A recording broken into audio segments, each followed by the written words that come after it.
முதற் பகுதியில் விநாயகர் தமிழர்களின் இனம் பிரியமான தெய்வமாக விளங்குகிறார்.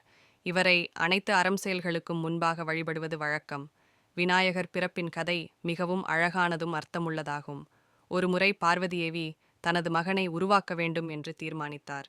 நீரால் செய்யப்பட்ட பசும்பொடியை கொண்டு தனது சுயத்திலிருந்து சிலை வடித்தார். அதற்கு உயிர் கொடுத்து அந்தச் சிறுவனை தனது மகனாக ஏற்றுக்கொண்டார். அந்த பிள்ளை விநாயகராக உருவாகினார். பின்னர் நிகழ்ந்தது, பார்வதியேவி ஒரு நாள் குளிக்கச் சென்றபோது விநாயகரை வெளியே காவல் கவிழ்க்கச் செய்தார். அப்போது சிவபெருமான் வந்தார். அந்நேரம் விநாயகர் தனது தாயின் கட்டளையை கடைபிடிக்கும்படி சிவனை உள்ளே விடாமல் தடுப்பார்.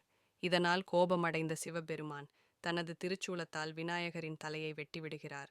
மறுபடியும் உயிர் பார்வதியேவி இதை அறிந்தபோது மிகவும் வேதனைப்பட்டார்.